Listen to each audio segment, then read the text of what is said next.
I thought to continue reading where we left off in Naperville. We were reading in Canto 7, Chapter 9. And where we ended up was around verse 35. So those of you that like to look at verses on your little handheld device and all those things. Huh? 7, 9, 38, and 39. 7, 9, 38, and 39.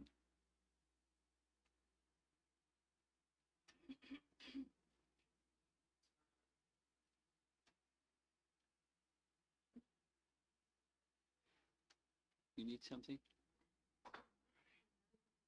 Not able to hear. Hare Krishna, Krishna Krishna, Hare Hare. In the room we can't hear, or remote can't hear? All right. Because this is this remote, yes? Okay. Okay. Because it's a small room, we don't really need. Okay. So, for those of you not so familiar,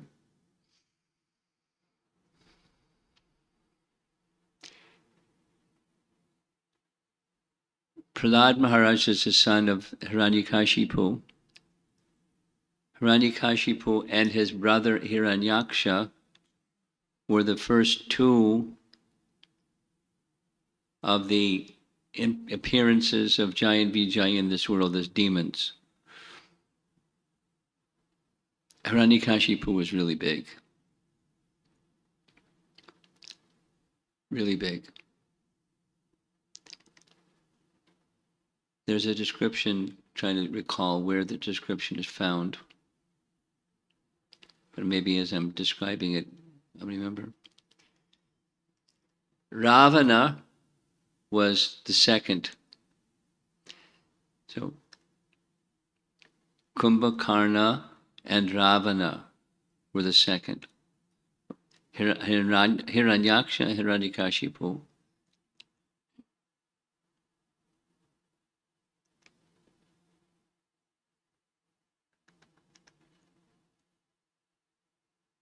Ravana and his brother Kumbhakarna, or Kumbhakarna and Ravana to keep it in sequence, and then Dantavakra and Shishupal. Anybody here is new and needs to know some more background? Giant Vijay cursed by the four Kumaras, you're familiar. Anyone here not familiar with that? Okay, everyone's familiar with that. So Hiranyaksha and Hiranyakasipu. Hiranyaksha was killed by Varaha.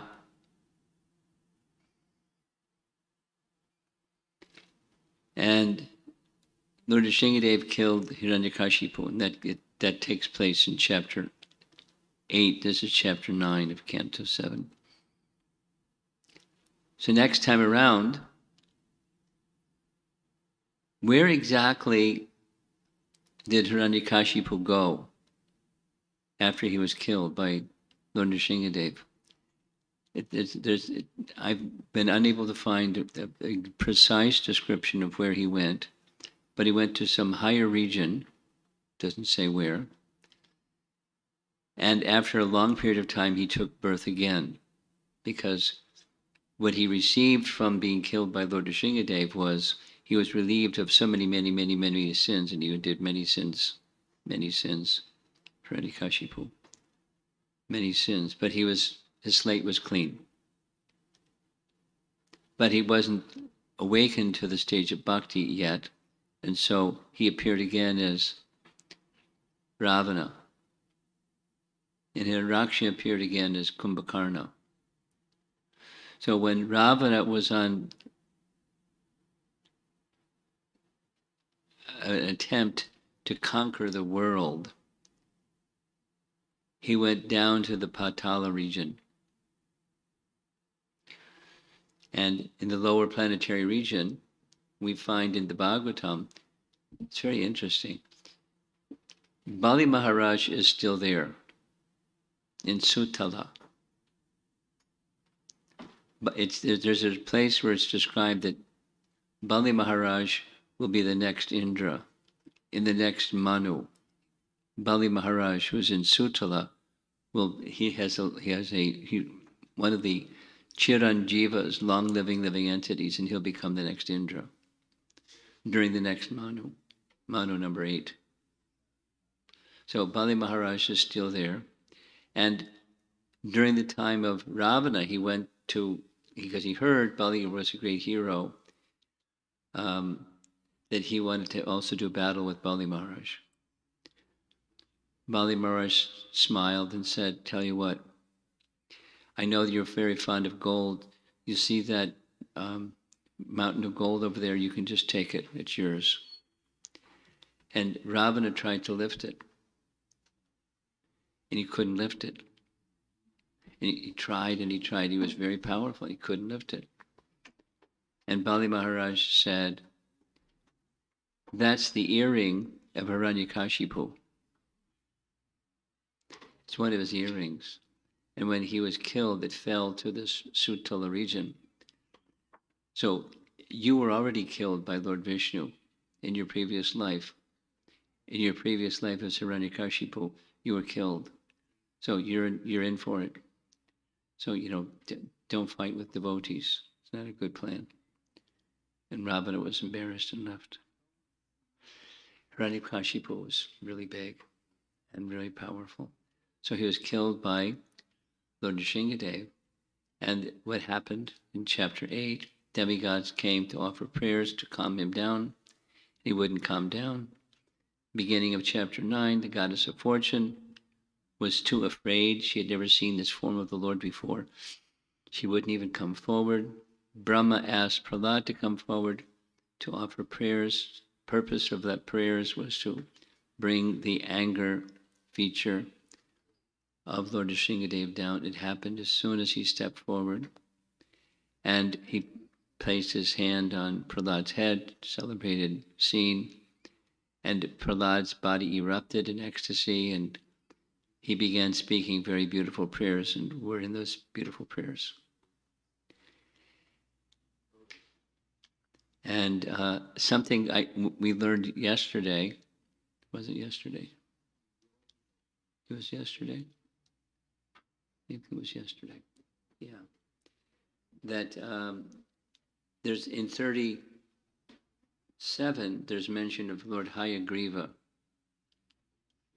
I'll read what the verse says. "My dear Lord, when you appeared as Hayagriva," so Prahlad is speaking to Lord Nrsingadev, and he now, 5-year-old boy, understands that the Lord has multiple appearances. Ramadi Murti Shakala Niyamena Tishtan, etc. It has many, many, many forms, and one of those forms in which Lord Nrsingadev appeared was Hayagriva.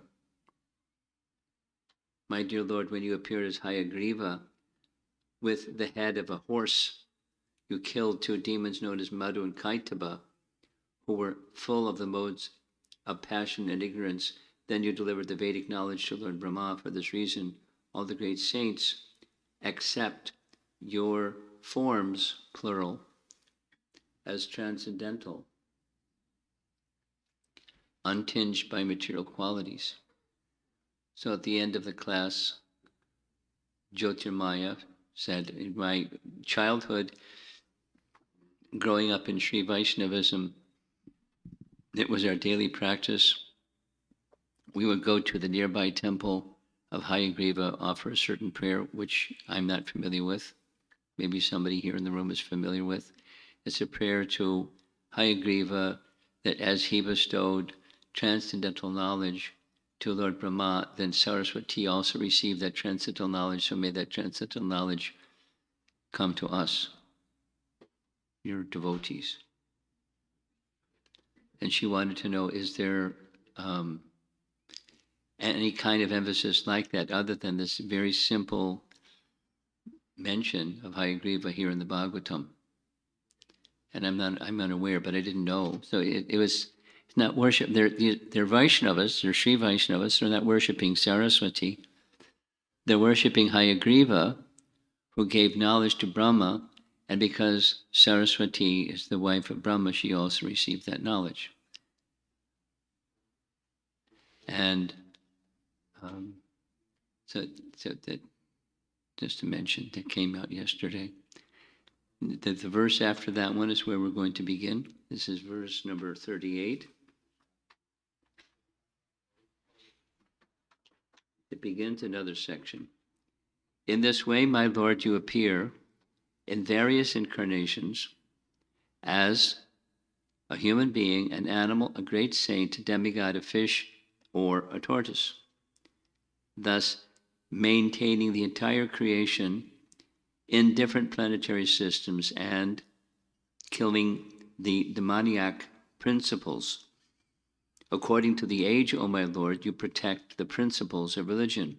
In the age of Kali, however, you do not assert yourself as the Supreme Personality of Godhead, and therefore you're known as Triyuga, or the Lord who appears in three yugas.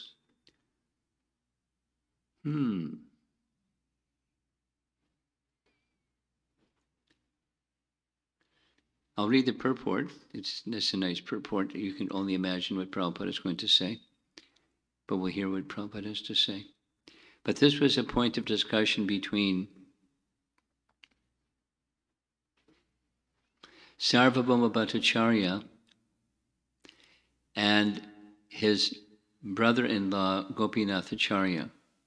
This is now Chaitanya Charitamrita. Anyone needs a background on who is Sarvabhauma Bhattacharya?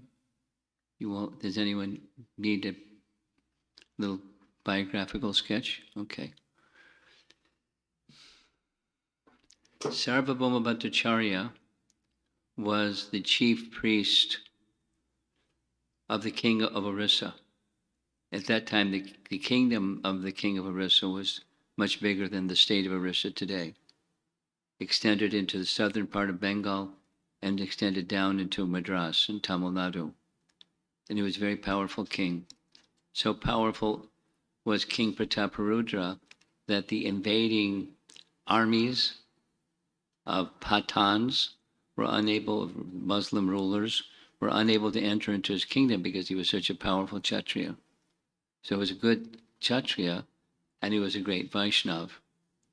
Sarvabhauma Bhattacharya was of the age of Chaitanya Mahaprabhu's grandfather.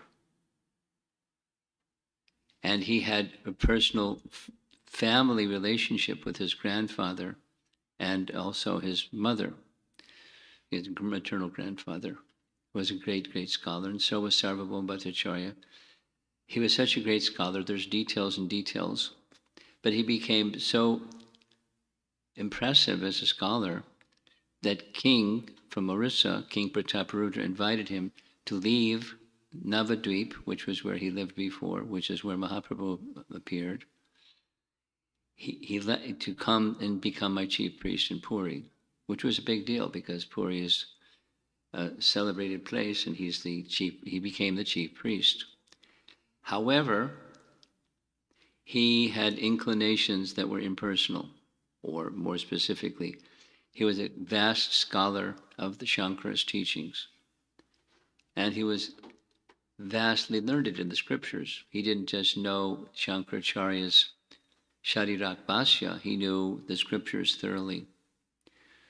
So when Gopinathacharya, who was his brother-in-law, who was just the opposite, he was a great Vaishnav, and Gopinathacharya understood, because of his quality of being a devotee, that Lord Chaitanya wasn't just a nice sannyasi, he was the personality of Godhead.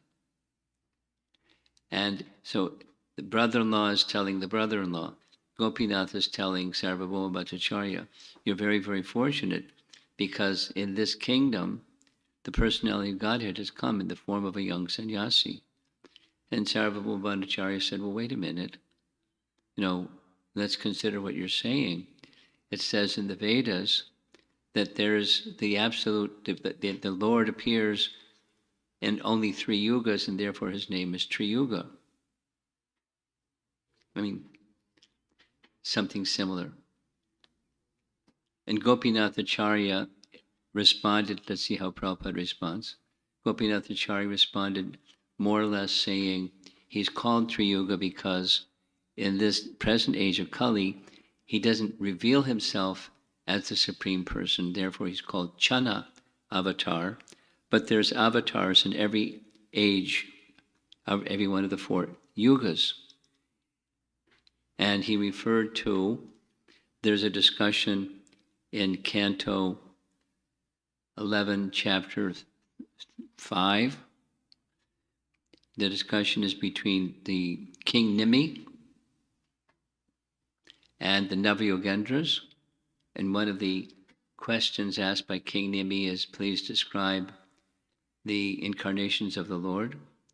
So this is, in that section, it says there is an incarnation of the Lord in Kali Yuga, but he's hidden incarnation. And these are his qualities, etc. That there is such a person. And, he said, you're such a scholar. Even the Supreme Personality of Godhead, his feet have come into your home and you can't recognize him. So much for your scholarship. Poo-pooing his very exalted brother-in-law. Because his scholarship isn't the way that you can understand the personality of Godhead, was his point. And it's true. By devotion one can know. So here's Prabhupada's purport. I'll read it again, actually.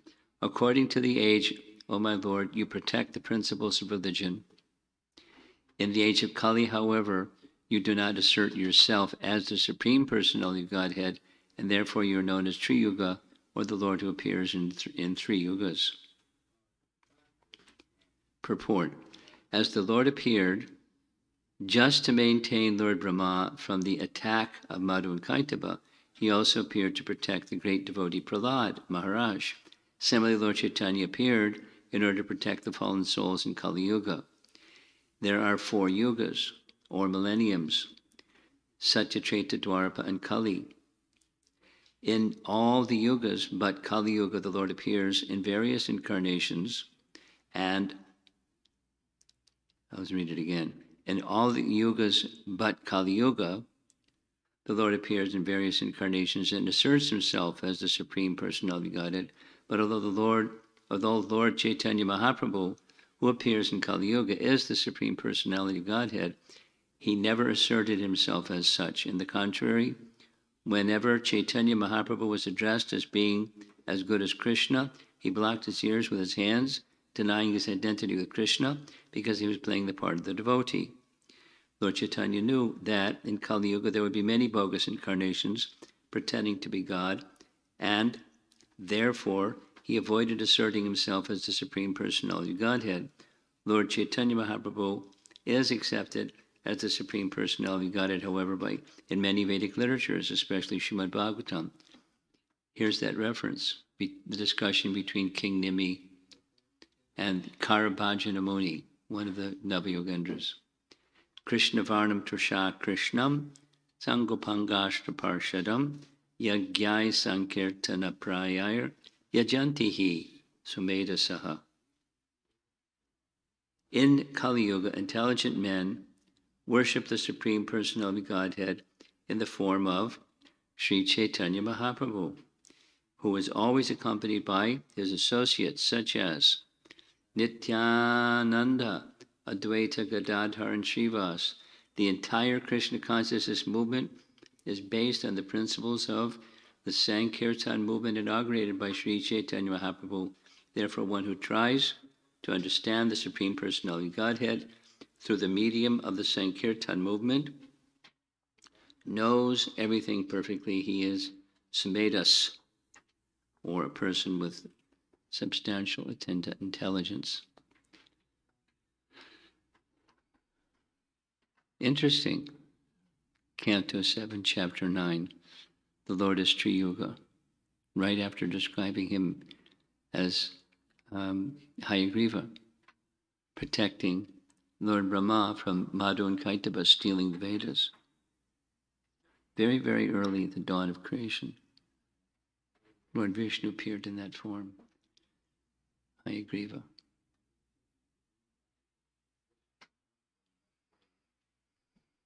Madhusudana another name, the killer of Madhu Sudana, and just like Keshi Sudana, Arishta Sudana, the killer of those demons. So Madhu Sudana, the killer of Madhu demon. And then Triyuga.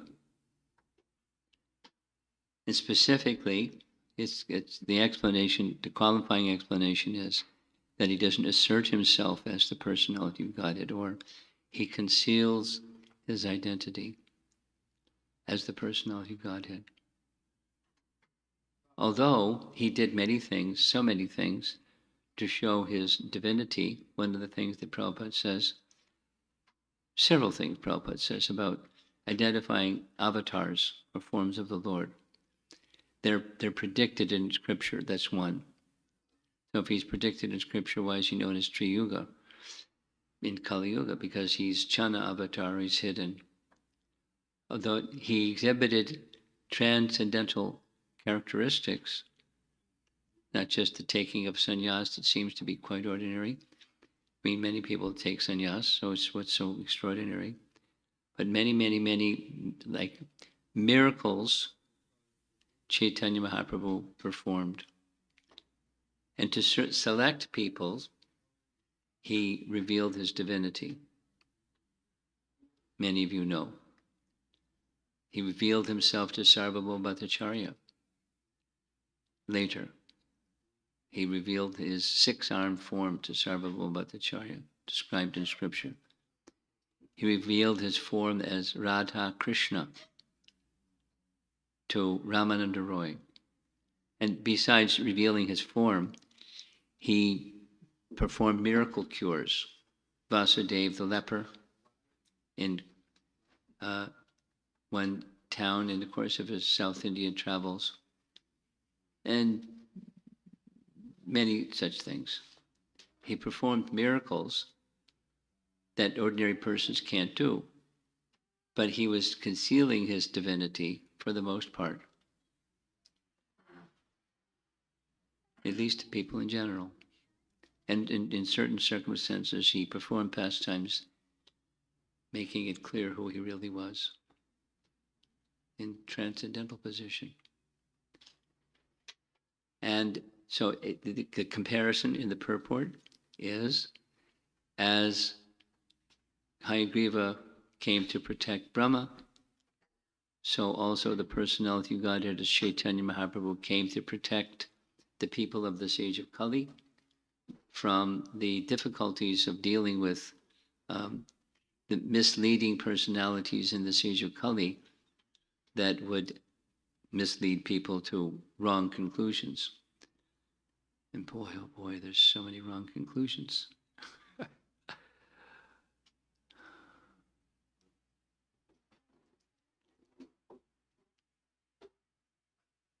So many wrong conclusions. So much chaos. Wrong conclusions.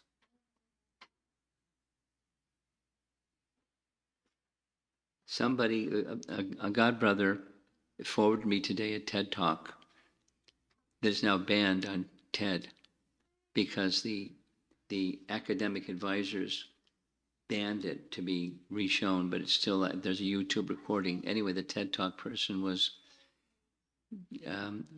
debunking the 10 essential assumptions of modern science. And he, it's very, very precise in historical references when these didn't exist and when they evolved and started to exist as just assumptions that not only people that are in the academia learn, but the persons that are above the academicians that determine what are policies and principles that are being taught. And he challenges all 10 of them. He states them very clearly. And some of the things that he says are things that Prabhupada says, but he's not speaking on the authority of the Vedas. And Prabhupada would stand very firmly on, we only know when we hear from a perfect source. If you want, it's very simple. The means of knowing something is, the best means of knowing something is Shabda And the best shabda is a Purusheya shabda, or a shabda that's beyond human defects. And that's the personality of Godhead. So that's the Vedas. Comes from someone who's beyond the personal defects. Apurusheya shabda. And so we accept. We accept because it's stated in the Vedas. Anyway, the experimental method is not something that we rely upon. Why not? Because that's not how perfect knowledge comes. Experimental method, that's the science, eighth grade science. You have a hypothesis, you make an experiment, you have some observations from the experiment, you draw some conclusions. That's 4 steps. Everybody knows. Hypothesis, experiment, observations, conclusions. So it has to be able to repeat itself again and again. And then by the observations, again and again, through the experiment, then you can reach certain conclusions. And that's the scientific method. But it's fallible because the sense, everything is fallible, along with cheating propensity. But the senses are imperfect, so we can't perceive. The observations are going to be defective. I mean, it was interesting. He has shows this chart where some constants historically in science have changed, like the speed of light. And there was kind of something similar and something similar and something similar. Then all of a sudden it slowed down. And for like 2 decades it was slower. And then it went back up again. But not exactly to the same place. So is the speed of light constant or not? And it was challenging. There's, the whole concept of constants without going into it, because so he's using the same fallible method. What's real? What's reality? We know from infallible source, and if the infallible source says, we accept because the source is infallible. It's your business finished. We don't have to experiment. No, supposing experiments don't match what infallible knowledge says? Supposing. Just supposing. The actual scientific empirical investigation doesn't match what infallible knowledge says. What do? Most people are going to doubt the infallible because we bought into the fallible process. Hare Krishna, come on in.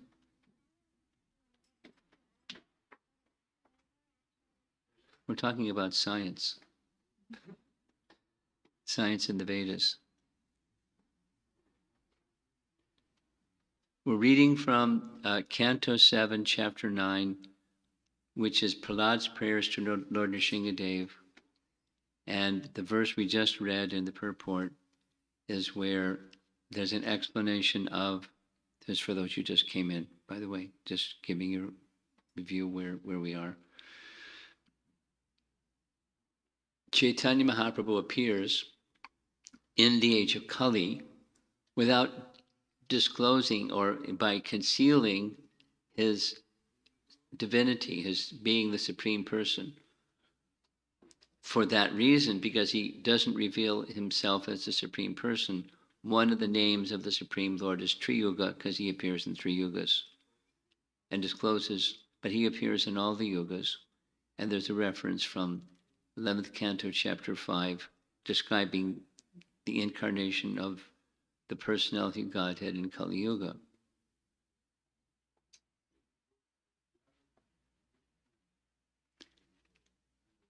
Okay, so let's hear what he says in the next verse. Text 39, is that right? Yes. Text 39, so 7.9.39. My dear Lord of the Vaikuntha planets, where there is no anxiety, my mind is extremely sinful and lusty, being sometimes so-called happy and sometimes so-called distressed. My mind is full of lamentation and fear, and it always seeks more and more money. Now he's just a 5-year-old boy, so he's speaking as if he wasn't. Thus, it has become most polluted, his mind, and is never satisfied in topics concerning you. I am therefore most fallen and poor in such a status of life. How shall I be able to discuss your activities? He's doing a pretty good job. Purport here, Prahlad Maharaj represents himself as a common man, although he has nothing to do with this material world. Prahlad is always situated in the Vaikuntha planets of the spiritual world. But on behalf of the fallen souls, he asks how, when his mind is always disturbed by material things, he can discuss the transcendental position of the Lord. The mind becomes sinful because we are always engaged in sinful activities. Anything not connected with Krishna consciousness should be understood to be sinful. That's a pretty heavy statement. Indeed, Krishna demands in Bhagavad Gita 1866, Sarvadharmam parityajam mamikam sharanam praja aham tvam sarva papebhyo mokshayishyami ma suchaha. Translation, abandon all varieties of religion and just surrender unto me. I shall deliver you from all sinful reactions. Do not fear.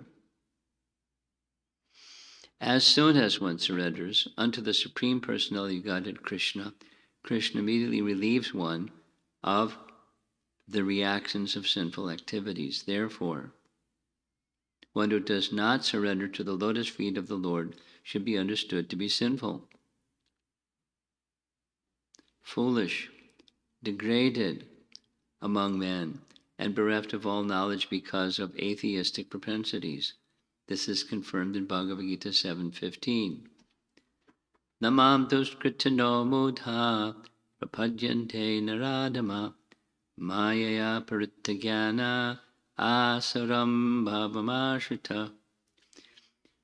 Therefore, especially in this age of Kali, the mind must be cleansed, and this is possible only by the chanting of the Hare Krishna Mahamantra, Cheta Darpana Marjanam. In this age, the process of chanting the Hare Krishna Mahamantra is the only method by which to cleanse the sinful mind. When the mind is completely cleansed of all sinful reactions, one can then understand his duty in the human form of life. The Krishna consciousness movement is meant to educate sinful men so that they become pious simply by chanting the Hare Krishna mantra. Hare Nama, Hare Nama, Hare Nama, Eva Kevalam, Kalo Nastyeva, Nastyeva, Nastyeva, Gatir Anyata. To cleanse the heart so that one may become sober and wise in this age of Kali, there is no value to any method other than the chanting of the Hare Krishna Mahamantra. Prahlad Maharaj has confirmed this process in previous verses. Twadvirya Gayana Mahamrita Magnam Chitta. It's from previous verse in this chapter. Prahlad further confirms that if one's mind is always absorbed in thought of Krishna, that very qualification will purify one and keep one purified always. To understand the Lord and his activities, one must free his mind from all contamination of the material world. And this one can achieve by simply chanting the Lord's holy name. Thus one becomes free from all material bondage. That sounded like a standard Hare Krishna movement message by Srila Prabhupada about the importance of chanting and the means of purification in this dark age. But that's Prahlad is, the life of Prahlad Maharaj is during a different yuga. The life of Prahlad Maharaj is towards the very, very, very beginning of this age. The age in Manu's life, Vaivasvata Manu's life, towards the beginning of the yuga cycles in Satya Yuga. So the duration of life is very long during Satya Yuga. And yet it's not, it's not that the chanting of Hare Krishna or the chanting of the names of the Lord is not prevalent, it's not available in Satya Yuga. That's not a correct understanding. For example, here's a nice for example. Dhruva Maharaj was also present during very early stages of Satya Yuga, and he was given a mantra with the name Vasudeva, Om Namo Bhagavate Vasudevaya, by Narada Muni. So he was chanting the holy name, a different mantra, but the holy name of personality of Godhead. Or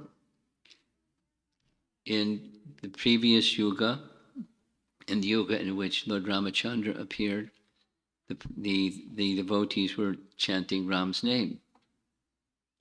There's a very nice description of Jatayu. Jatayu was a person that was very, very old, and from his early days, he somehow had befriended Ramachandra's father, Dasarath. So much later, Jatayu, was perched in a tree when Ram, Lakshman, and Sita were passing through the forest, in Dandak forest. And when they saw this huge vulture, they thought, uh-oh, this is a Rakshasa, and they drew their swords and ready to have a battle. But Jatayu spoke very sweetly and explained who he was, that I actually a very close friend of your father, Dasarath, and I've come just to serve you. If you would give your permission, you will be staying in your cottage nearby, and I can stay nearby where your cottage is and be the guard. Because it said vultures have very good sight. So he could see anything from a distance, and so Ram accepted his offer. It's said that he perched on the tree and just chanted Ram's name. Ram, Ram, Ram, Ram. And Hanuman, of course, chanted Ram's name. Ram, Ram. So it's not that the chanting of the holy names of the Lord weren't present in previous ages. All of those little examples are just to illustrate. But especially important in this age of Kali, when other processes we're not suited.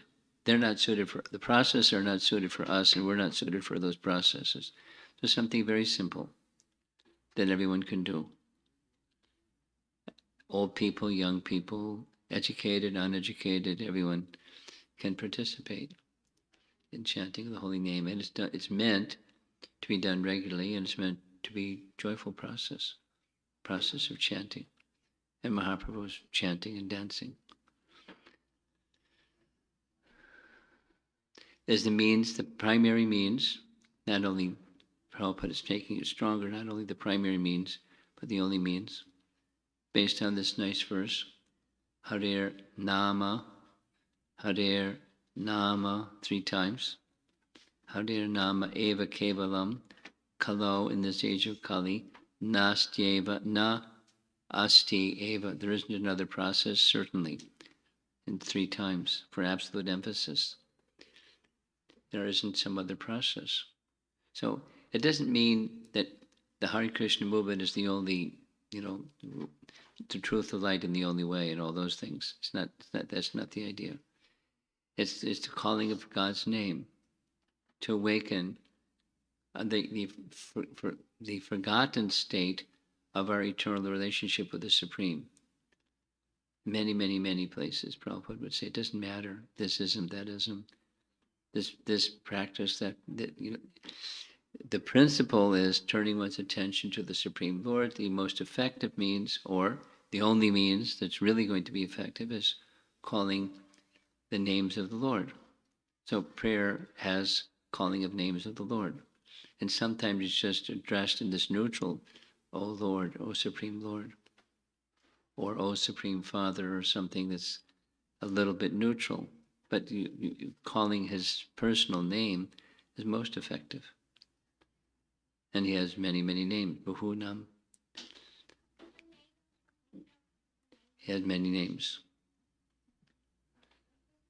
But any one of the names, and especially nice, is this name Krishna and Rama.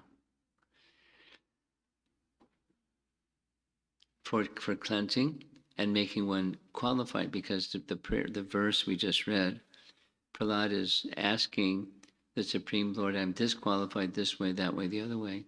How is it possible I'm going to glorify you? He's doing a very good job glorifying, but he wants to know the means of elevation. So Prabhupada's giving the answer. Devotional service, and specifically the calling of the Lord's holy name, it can cleanse and deliver one, make one qualified for the most important service.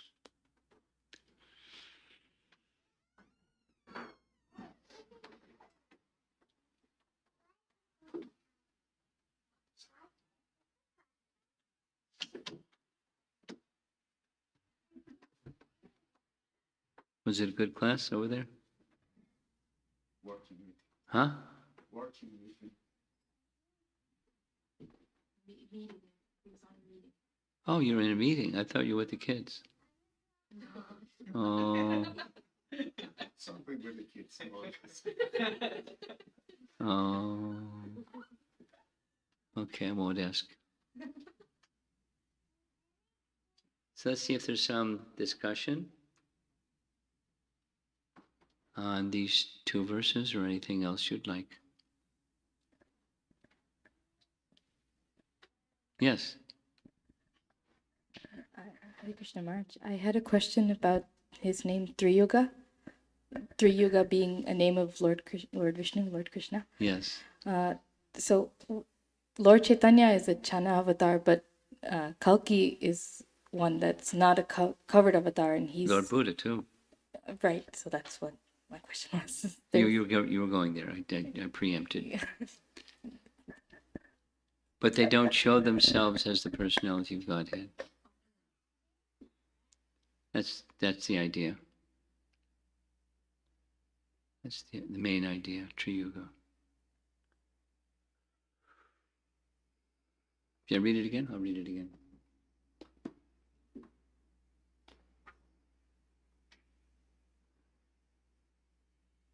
According to the age, O my Lord, you protect the principles of religion in the age of Kali. However, you do not assert yourself as the Supreme Personality of Godhead, and therefore you are known as Triyuga, or the Lord who appears in 3 yugas.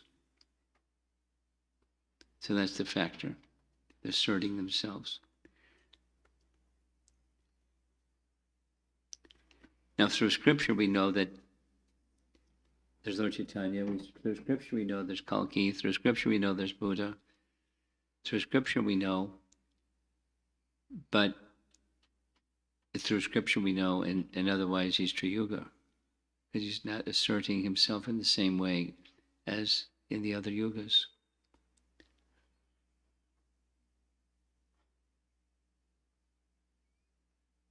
Anything else?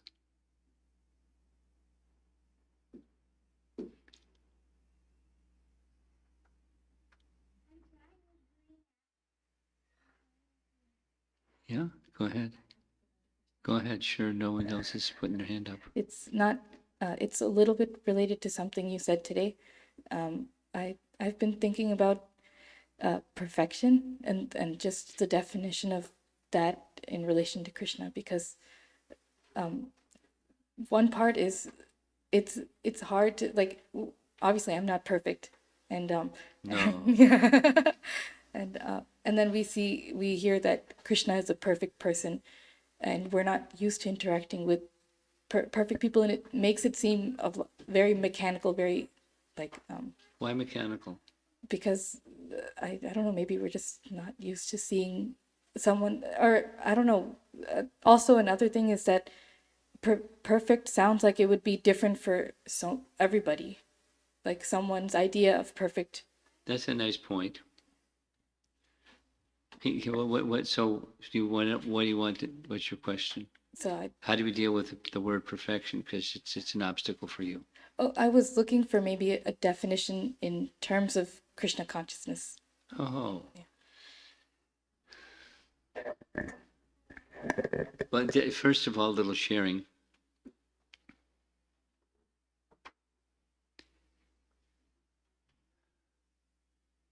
Subjective,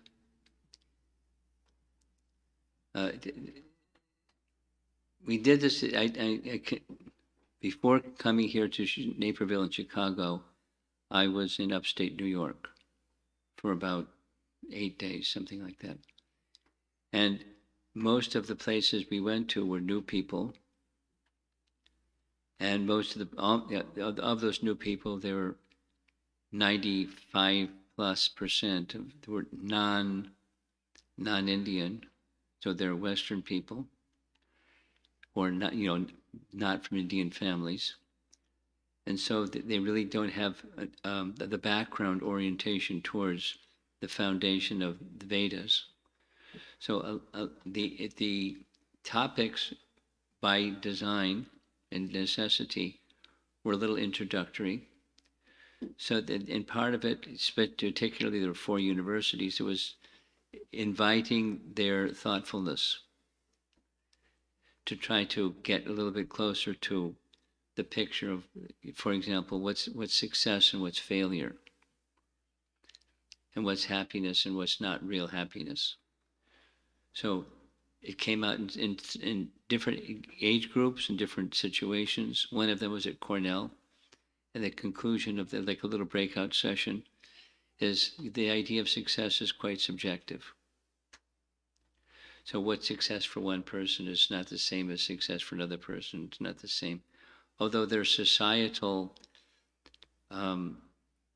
pressures to accept success looks like this or looks like that, it comes down to everyone has a different idea of what success is and what different idea of what failure is.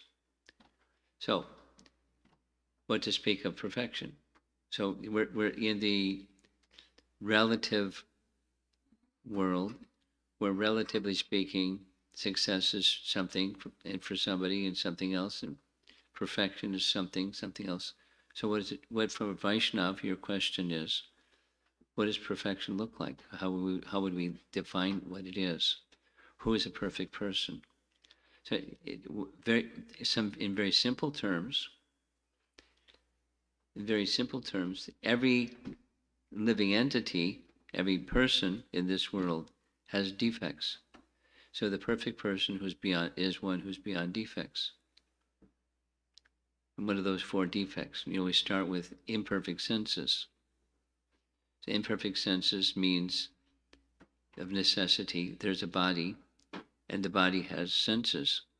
So who is that living entity that doesn't have a body, material body, and with the material body, material senses, and that's the Supreme Person. So he's in the position of being able to present perfect knowledge, and then the other defects. So there's a definition. Now then comes, is it possible? Because I thought you were referring to a discussion that came out in Naperville about striving for perfection in life through spiritual practices, sadhana to reach sadhya, practices to reach the stage where, by purification, one's senses also become fully spiritualized by contact with the personality of Godhead. That's what it's not dreamlike. There is a perfect person, and the Supreme Person is the perfect person, and making full connection with that Supreme Person one becomes perfect. But that's another that's rarely achieved, but it's achievable, and that where there's ananya bhakti, undivided devotion, and that word ananya is used in a number of places in Bhagavad Gita, certainly in a number of places in the Bhagavatam, but the ananya, anya means other, and ananya means no other. There's no other anything, and that's Prahlada's teaching, ananya bhakti, undivided devotion, where there's nothing else. There's nothing else. There's something else, but that something else is connected with the source of everything and is seen that way, and so there's nothing else.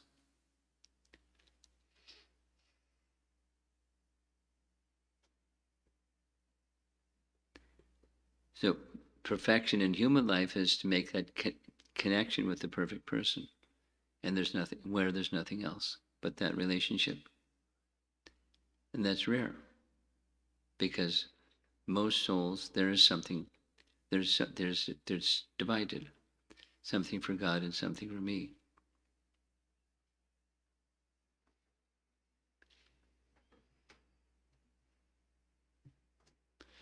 So the perfect person is one who's beyond defects. That's the Supreme Person.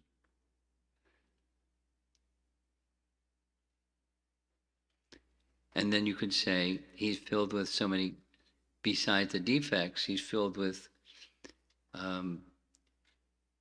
opulences that worldly people cannot have in the same degree. So Bhagavan means one who has bhagas, one who has opulences in full.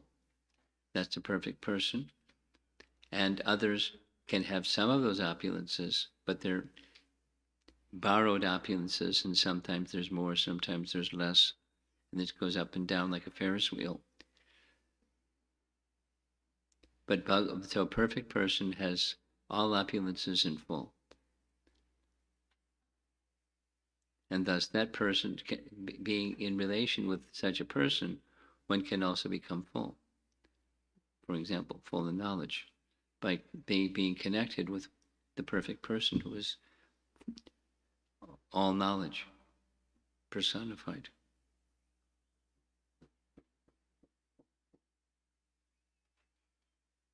Those are two nice definitions. Bhagavan, beyond the defects of a conditioned soul. Not this and plus that.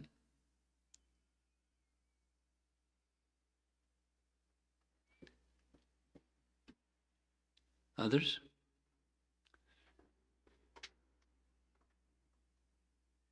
Yes, in the corner.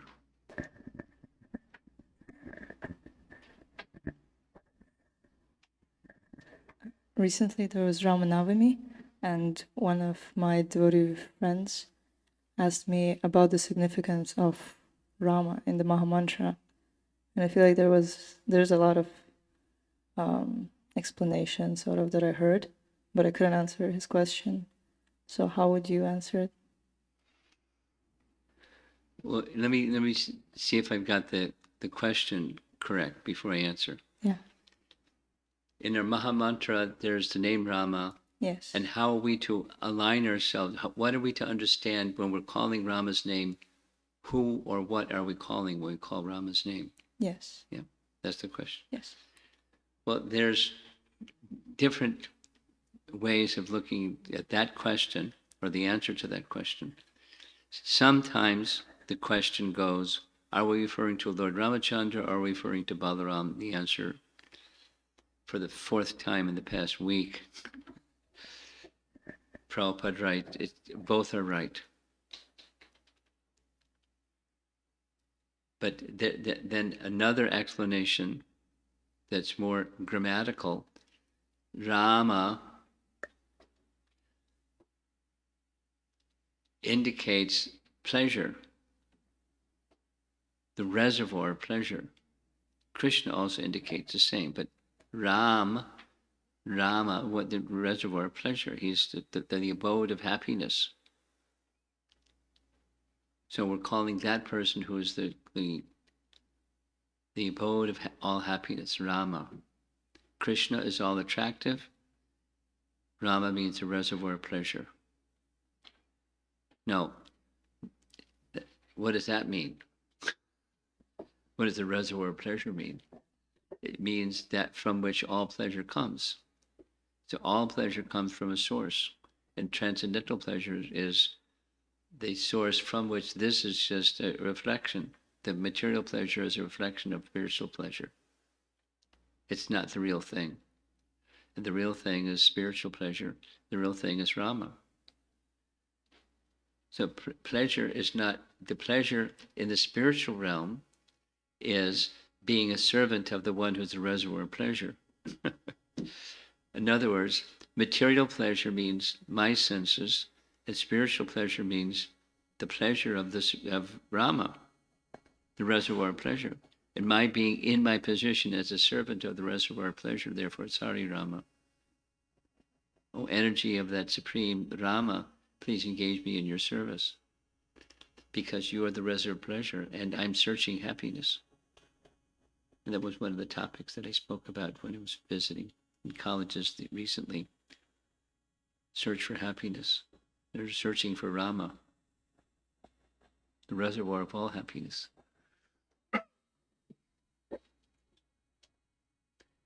And that's who we are.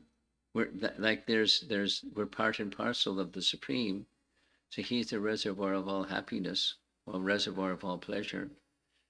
And we're pleasure-seeking beings because it's our nature to be happy, to be pleasurable, because we're part of the Supreme. So there's two explanations of when we're calling Hari Rama, what is it that we're calling? We're calling to be connected with that reservoir of pleasure. And that way, realize who we are and realize our real happiness, real pleasure of our existence, as opposed to being disconnected, finding pleasure some other way. Is that okay? Yes, thank you so much.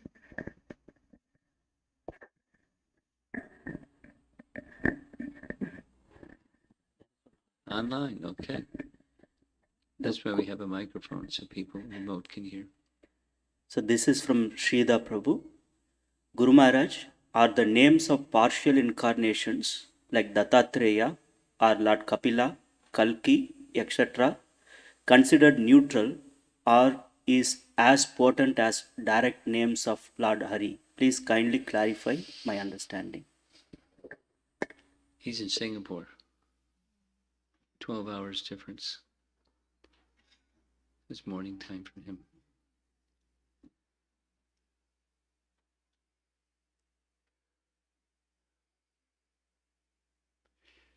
The question is the potency of partial incarnations is the potency of partial incarnations the same as the potency of the names of the plenary expansions?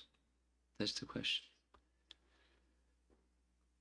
I've not heard anything from Scripture that answers directly this question. At least I don't recall reading anything that directly answers this question. But it certainly makes sense that the partial is partial and the complete is complete. Like, for example, the saying that comes from the Puranas, that 1,000 names of Vishnu is equal to one name of Rama, and 3 names of Rama is equal to 1 name of Krishna. So, I mean, how that math came up, I don't know, but that's the statement in the Scripture.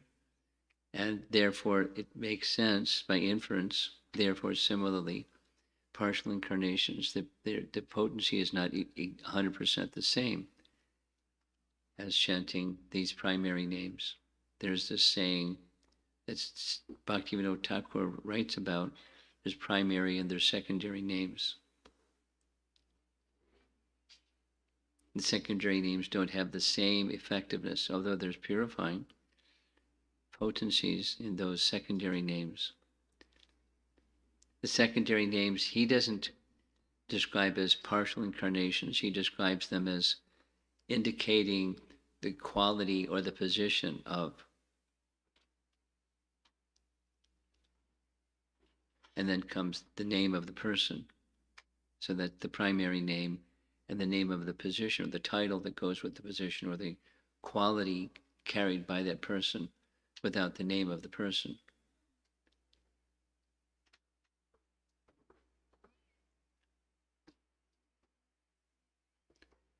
They're not. So the answer, a short answer is, they're not the same. There's purifying, but they're not the same in potency.